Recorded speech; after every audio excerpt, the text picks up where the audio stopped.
muchas veces en nuestras clases, en los entornos virtuales o simplemente haciendo uso de las TIC, terminamos reproduciendo modelos tradicionales y no generando experiencias pedagógicas que se vean realmente enriquecidas por las tecnologías, que demanden procesos mentales o operaciones que son más complejas y que obviamente son más demandadas en la sociedad actual en la que vivimos. Así que si uno piensa un aula virtual donde solamente vamos a alojar textos o libros completos y al final vamos a realizar algunas preguntas a los estudiantes, no vamos a estar superando esa visión de la pedagogía tradicional,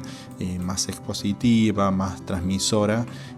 No nos vamos a estar apoyando tanto en herramientas que tienen que ver con construir el conocimiento por parte del estudiante, que es lo que nos ofrece estos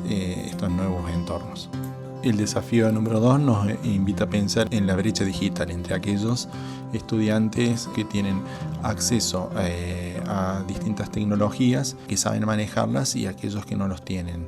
Entonces, cuando nosotros empezamos a pensar en un entorno virtual, tenemos que plantearnos primero cómo son nuestros estudiantes, qué sabemos de ellos, qué sabemos de sus destrezas en cuanto al uso que hacen de las tecnologías, qué tecnologías y dispositivos utilizan cotidianamente, a cuáles pueden acceder, y tratar obviamente de reducir la brecha digital entre aquellos que tienen más acceso y más conocimientos en el uso y aquellos que no lo tienen. De alguna manera este desafío nos tensiona en nuestra tarea de educadores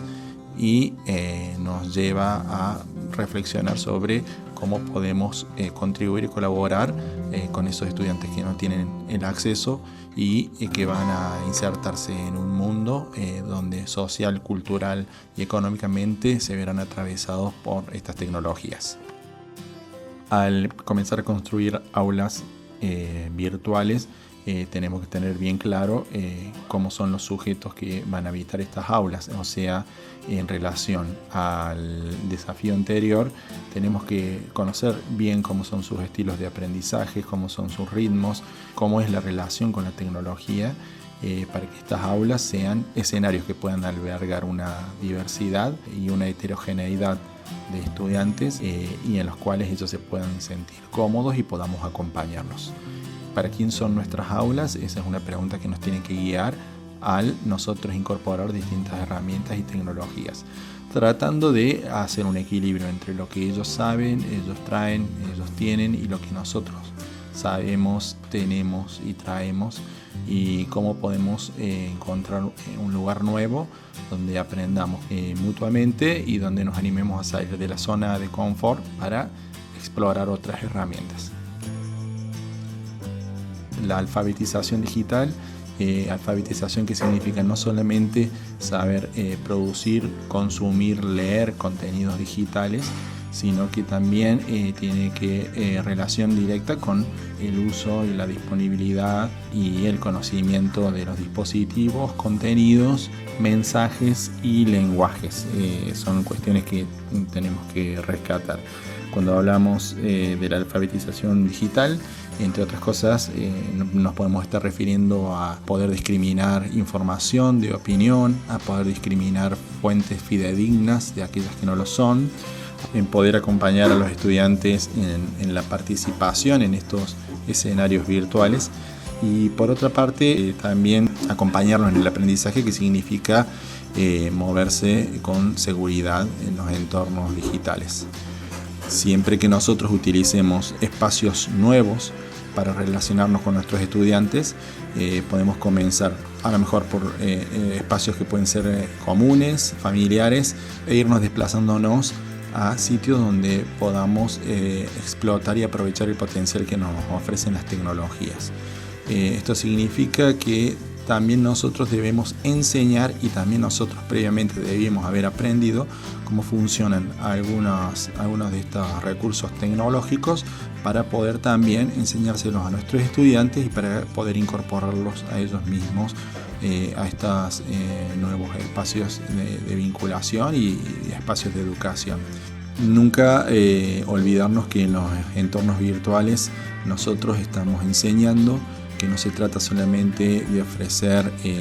material de lectura o videos y asumir automáticamente que el estudiante ha construido o ha podido apropiarse de contenidos y de aprendizajes. Es importante que el docente asuma su rol de educador a través de apoyaturas, de mediaciones, de intervenciones para que este estudiante pueda realmente aprender. Es decir, nosotros si les damos un texto extenso para que el estudiante lea y luego les hacemos preguntas sobre ese texto, asumiendo que hubo una comprensión de ese texto, posiblemente vamos a estar fracasando en nuestra tarea de enseñar. Tenemos que a lo mejor indagar en torno a qué fue lo difícil, qué no se entendió del texto, ponerlos en relación con otros estudiantes para que en foros o en chat discutan entre ellos qué es lo que entendieron, cuáles son los términos que les resultaron más difíciles, y el docente poder ir de alguna forma constituyendo distintas puertas de entradas o puentes para que el estudiante pueda desarrollar esa capacidad que podría ser la capacidad de oralidad, lectura y escritura. Así que es importante ese aspecto en los entornos virtuales. Es importante que el docente pueda identificar cómo se van construyendo los aprendizajes, pueda identificar cuáles son las evidencias, esas evidencias valiosas y materiales a través de las cuales entiende el docente o tiene indicios de que se está construyendo el aprendizaje. La retroalimentación durante todo el proceso y durante la permanencia en las aulas virtuales, lo que significa un trayecto en el marco de la virtualidad, es muy importante. Es importante que nosotros, el estudiante, lo retroalimentemos respecto a sus participaciones, respecto a sus producciones, respecto a las tareas, y que nosotros mismos animemos los foros, los espacios de intercambio, las producciones colectivas,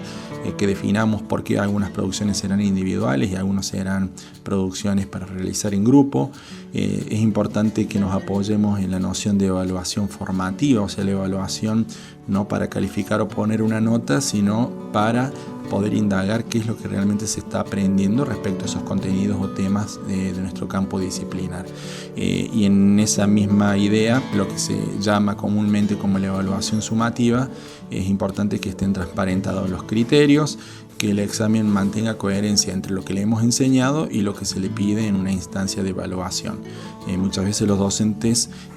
realizamos actividades para poder entender cómo transfiere el estudiante conocimientos que ha ido aprendiendo a lo largo de una unidad, pero sin embargo esa transferencia se la estamos pidiendo durante una evaluación, y previamente durante el proceso de enseñanza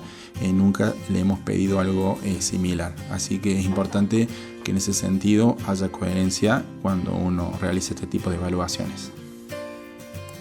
Bueno, como dije en un punto anterior, fomentar la interacción entre los estudiantes, la participación, porque lo que realiza un docente o un profesor en este tipo de contexto es precisamente generar una experiencia de aprendizaje más interactiva y que no responda a los modelos tradicionales de transmisión del conocimiento. Y también es muy importante que nuestra plataforma involucre la flexibilidad y la personalización. Si bien va a ser un lugar común para todos, ver de qué modo se pueden respetar los estilos de aprendizaje, los ritmos, de qué modo podemos respetar intereses particulares, más allá de que uno genere un material en común para todos. En esto de administrar materiales y tiempos, también es algo que hay que destacar y es algo relevante considerar de qué manera vamos a ir presentando a lo largo de un cronograma las distintas actividades para los estudiantes para no sobrecargarlos, y que cada vez que utilicemos distintos recursos que no son producción propia del docente, por ejemplo un video, una fotografía, un texto que está alojado en una página de internet, tener la precaución de contar con un respaldo, puesto que puede suceder que el estudiante, en el momento en que se va a conectar con ese material, a lo mejor el administrador de esa página lo ha bloqueado o lo ha eliminado. Entonces es de suma relevancia que nosotros tengamos algún tipo de respaldo sobre esos recursos y esos contenidos. Como les decía anteriormente, en este contexto de la cuarentena debido a la pandemia del COVID-19, el tema de la virtualidad se presenta como una oferta casi exclusiva. También debemos pensarla en el momento del retorno a la presencialidad, qué nos aporta la virtualidad que la presencialidad no, y viceversa. De ese modo, muchas veces vamos a poder definir que los contenidos o el armado de nuestros cursos o aulas virtuales respondan a las potencialidades de una de esas dos dimensiones. Con esto quiero decir que si en la virtualidad generamos contenidos y experiencias que perfectamente pudieran haberse dado en la presencialidad, bueno, plantearse por qué elijo la presencialidad o la virtualidad. Les dejo acá a modo de algunas ideas tipo lluvia de ideas, los nombres de algunos programas y plataformas que los puede invitar a que ustedes sigan indagando, sigan investigando. En este curso les he mencionado a Genially, les he mencionado a Padlet, hemos puesto en la videoconferencia Zoom y también a Jitsi. Bueno, acá les dejo Edmodo, que es una plataforma al estilo de Moodle, pero mucho más simple. Tiene una interfaz muy similar a Facebook, pero a diferencia de la red social, obviamente opera en un marco más restringido que el marco educativo, y en la cual también pueden participar padres, docentes y estudiantes. ClassDojo también es una plataforma para los contenidos educativos. Y bueno, ahí ustedes podrán ver que existen otras herramientas, otros materiales. Muchos dependen exclusivamente de la conectividad. Y acá en este último punto los quiero invitar a pensar qué pasa con aquellos estudiantes que no tienen conectividad, que no tienen buena conectividad o no tienen acceso a estos recursos digitales. ¿De qué modo podemos llegar a ellos? Sabiendo con qué disponibilidad cuentan. Si cuentan con televisión cuya señal viaja por aire, si es por cable, si tienen radiofonía, si tienen publicaciones locales tipo revistas, periódicos, o si tienen acceso a un teléfono o simplemente un WhatsApp. Pensar en todos estos escenarios para aminorar el impacto de lo que significa no estar frente al aula y proponer algún tipo de material que podría ser impreso, se podría proponer a las autoridades que gobiernan lo local, lo provincial o lo nacional, para que aquellos estudiantes que no tienen ese acceso no queden al margen de estos procesos educativos y que ellos también puedan seguir aprendiendo.